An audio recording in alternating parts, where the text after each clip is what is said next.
ये जी एक फ़िल्म का सेट लगा हुआ है, लेकिन अब यहाँ फ़िल्म की रिकॉर्डिंग नहीं होती। आज आपको दिखाते हैं कि बारी स्टूडियो जहाँ फ़िल्में बनाई जाती थी, सुल्तान रही और मुस्तफ़ा कुरैशी की बड़ी-बड़ी आलीशान फ़िल्में बनी थी, वो स्टूडियो किस हाल में है। ये वो हवेलियाँ हैं जो आपको पर्दा स्क्रीन पर यानी सिनेमा में जब फ़िल्म देखते तो बड़ी-बड़ी खूबसूरत नज़र आती थी, लेकिन इनकी छत नहीं होती थी। यानी कि छत होती नहीं थी, सिर्फ़ इनकी दीवारें चाहिए होती थी, दरवाज़े चाहिए होते थे।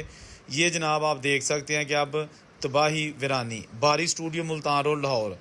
ये इसका जो है ना वो आपको पूरा एक माहौल दिखा रहे हैं कि यही एरिया जहाँ पर गानों की शूटिंग हुआ करती थी। अंजमन, सुल्तान रही, मुस्तफ़ा कुरैशी, शान, साइमा, उससे पहले जितने अदाकार थे सब ने यहाँ काम किया है। ये एशिया का तकरीबन सबसे बड़ा फ़िल्म स्टूडियो था, जिसके 12 फ्लोर थे, यानी 12 बड़े-बड़े हॉल्स थे जिनके अंदर सेट लगते थे और फ़िल्म की शूटिंग होती थी। बारी प्रोडक्शंस, बारी स्टूडियो लाहौर। लेकिन आज इसकी तबाही आप अपनी आँखों के साथ देख रहे हैं, क्योंकि